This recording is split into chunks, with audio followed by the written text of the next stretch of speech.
अक्सर ऐसा होता है कि आप दांत निकलवाते हैं और दांत निकलवाने के बाद आप घर जाते हैं और जब सुबह उठते हैं आपको 12 से 13 घंटे गुजरते हैं और अगले दिन आपको पता चलता है कि शदीद दर्द हो रहा है आपको। हालांकि दांत निकलवाने से पहले भी शायद इतना दर्द नहीं था जितना अब आपको दर्द हो रहा होता है। तो अब आप परेशान इसलिए होते हैं कि दांत भी निकलवा दिया, अब क्यों दर्द हो रहा है और अब पहले से भी ज़्यादा दर्द हो रहा है।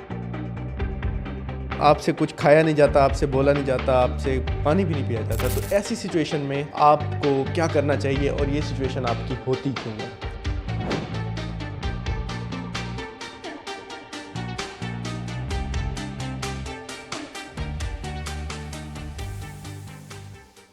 सबसे पहले हम क्या करते हैं कि आपको सुन करते हैं, इंजेक्शन लगाते हैं आपके ताकि सुन हो जाए। उसके बाद उस दांत के इर्द गिर्द एक कॉलर होता है सॉफ्ट टिश्यू का, गम्स का, उसको हम हटाते हैं आराम से, प्यार से, ताकि वो हटे और फिर दांत जो है ना डिटैच हो जाए उससे। और फिर हम दांत को लेग्जेट करें, उसको मूव करें सॉकेट में और फिर आहिस्ता आहिस्ता उसे बाहर निकाल दें। ये एक तरीक़ाकार होता है। अब जब वो सॉकेट से बाहर आता है तो जो टूथ सॉकेट होती है जिसके अंदर आपका दांत रखा होता है, तो वो सॉकेट समझें कि एक ओपन सा कैविटी बन जाती है, खाली एक खला सा बन जाता है जब आपका दांत निकल जाता है। अब उस खला के अंदर नेचर ने एक ऐसा तरीका बनाया है कि फ़ौरन ब्लीडिंग होती है जब आप दांत निकाल लेते हैं।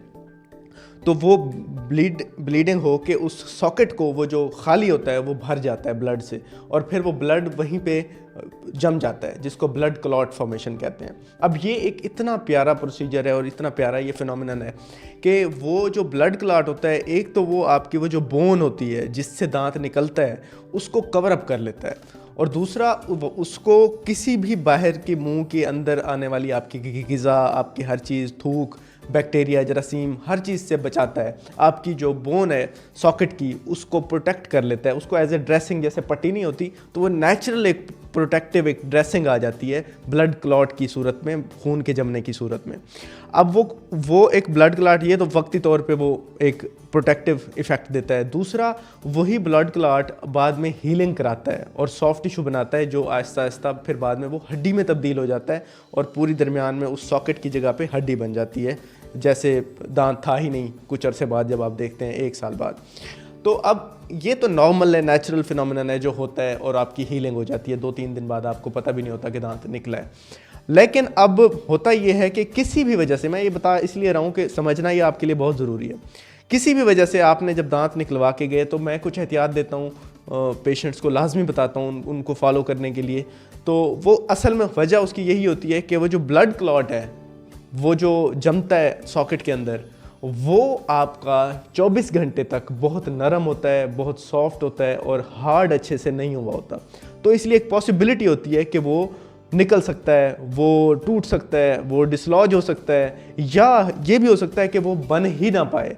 तो ये तीनों सिचुएशंस में आपको नुकसान क्या होता है कि आपकी जो सॉकेट बोन है, वो जो सॉकेट के अंदर नर्व्स हैं, वो जो सॉकेट है, जो हड्डी है, वो एक्सपोज हो जाती है टू एक्सटर्नल ओरल एनवायरनमेंट। तो होता क्या है, उससे आपको शदीद पेन होता है। अब अगर आपको 1 दिन बाद पेन हो रहा है तो ज़्यादातर चांसेस यही हैं कि आपका वो जो क्लॉट है वो निकल गया। 1 से 3 दिन के अंदर अगर आपको पेन हो रहा है तो क्लॉट वो निकल गया आपके सॉकेट के अंदर से। अब वो जो निकला है तो उस वजह से आपकी सॉकेट जो है, वो बोन जो है, वो खाली हो गई है, वो जो ड्रेसिंग है रिमूव हो गई है। अब आप इवन के सांस भी लेते हैं, आप बोलते हैं, आप कुछ खाने लगते हैं तो आपको पेन होता है। और ज़्यादातर सिचुएशंस में ये भी होता है कि वो मसला ये होता है कि वो जो आपके कुछ खाते हैं तो वो, क्योंकि सॉकेट ओपन हो गई है, पहले तो भरी हुई थी क्लॉट से, अब वो ओपन होने की वजह से उसके अंदर खाना जम जाता है, फंस जाता है। अब वो खाना भी अंदर चला गया, हर चीज़ अंदर चला गई, तो अंदर एक तौफन सा फैल जाता है, स्मेल आना शुरू हो जाती है, आपको मुंह से बदबू आना शुरू हो जाती है, आपको पेन बहुत ज़्यादा सवियर हो जाता है। और अगर आप देखेंगे, किसी वजह से देखने की कोशिश करेंगे कि वो जो सॉकेट है उसकी हालत क्या है, तो ये इस तरह से आपको नज़र आएगी कि आपको इस तरह से एक वाइट सा स्लफ सा बना हुआ है और ये अजीब सा आपको महसूस होगा और मुंह से बदबू आ रही होगी। और एक चीज़ जो बहुत अहम है वो ये है कि आपको टेम्परेचर नहीं होगा, आपको बुखार भी नहीं होगा, आपको स्वेलिंग भी नहीं होगी। ये चीज़ें बहुत अहम है, सिर्फ आपको शदीद पेन होगा। तो इस सिचुएशन को ड्राई सॉकेट कहते हैं और इसको एल्वेलर ऑस्टियाइटिस भी कहते हैं, टू बी प्रीसाइज। अब इस सिचुएशन में आपको करना क्या है?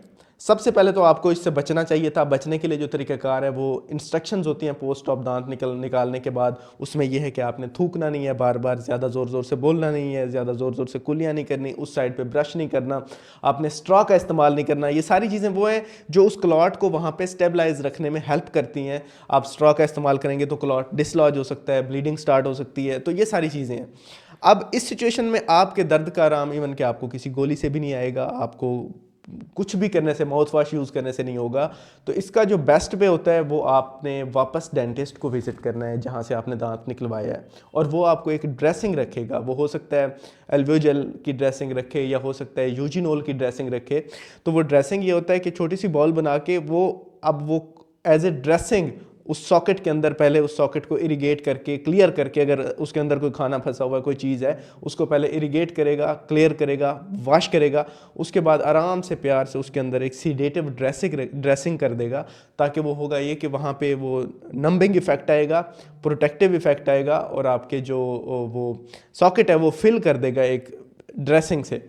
तो वो आपने 2-3 दिन तक रेगुलर उसके पास जाना होगा, तो आपकी ये इशू रिजॉल्व हो जाएगा। परेशान होने की ज़रूरत नहीं है। अक्सर लोग इसलिए परेशान हो जाते हैं कि शायद दांत का कोई हिस्सा रह गया। अच्छा, हो ये भी सकता है, लेकिन अगर रह गया हो तो उसको आपने इंश्योर इस तरह से करना है कि दांत जब आपका निकलता है तो उसको चेक कर ले। अगर दांत टूटा हुआ है निकले हुए बाहर, तो ज़्यादातर चांसेस हैं कि अंदर कोई हिस्सा रह गया, या अक्सर एक्सरे करके भी कंफर्म कर लिया करें। अगर आपको ये कंफर्म नहीं है कि दांत पूरा निकला भी है कि नहीं, तो पहले ये कंफर्म कर लें। हो सकता है दांत की कोई जड़ पड़ी हुई अंदर, ये भी हो सकता है, उस वजह से भी पेन आपको हो सकता है। अब आप सोच रहे होंगे इसकी वजूहात क्या हैं कि क्यों ऐसा मेरे साथ हो रहा है। इसकी वजूहात एक तो मैंने बता दिया कि क्लॉट डिसलॉज हुआ। अब दूसरी वजह यह है कि क्लॉट डिसलॉज क्यों होता है। ज़्यादातर सिचुएशंस में मैंने आपको बताया है जो मामलात होते हैं। कुछ और चीज़ें भी हैं। हो सकता है आप स्मोकिंग करते हो। स्मोकिंग की केस में ये होता है कि आप जब आप कश लगाते हैं ना, तो जैसे आप बाहर से हवा खींचते हैं वैसे अंदर से भी हवा खींच रही होती है, तो वो जो सॉकेट है वो डिसलॉज हो जाता है। और दूसरा, क्लॉट बनने में भी डिले होता है जब आप स्मोकर होते हैं, क्योंकि स्मोकर में ब्लड जो है ना इतना गम्स के अंदर अच्छा नहीं होता, तो ब्लड क्लॉट फॉर्मेशन भी बड़ी स्लो होती है, डिलेड होती है। ऊपर से जो कश लगाते हैं, तो इसलिए बेहतर ये है कि 24 घंटे तक अगर आप स्मोकिंग करते हैं तो 24 घंटे तक रोक लें। स्मोकिंग है बड़ा मुश्किल काम। पेशेंट्स को जब मैं कहता हूँ तो ऐसे लगता है जैसे मैंने खाना पीना बंद कर दिया। तो अब होता मुश्किल है, लेकिन अगर आप वो अवॉइड कर लेंगे तो एटलीस्ट 12 घंटे अवॉइड कर लें, तो वो भी बहुत है कि आप 12 घंटे तक जो है ना दांत निकलवाने के बाद स्मोकिंग ना करें, तो बेस्ट हो जाएगा, आपका क्लॉट अच्छा बन जाएगा। दूसरा ये होता है अक्सर सिचुएशंस में कि सर्जरी जो होती है, वो जो पेशेंट सर्जरी करता है वो बहुत प्रोलॉन्ग करता है। मतलब है कि दांत निकालते हुए ओ फंस गया दांत, अब दांत निकल नहीं रहा, तो उस वजह से टाइम लगे जा रहा है। वो जो 5 मिनट का काम था वो आधे घंटे तक चला गया। तो उस सूरत में भी जितना टाइम ऑफ सर्जरी ज़्यादा होगा, तो हो सकता है आपका ड्राई सॉकेट बनने के चांसेस बढ़ जाएँ।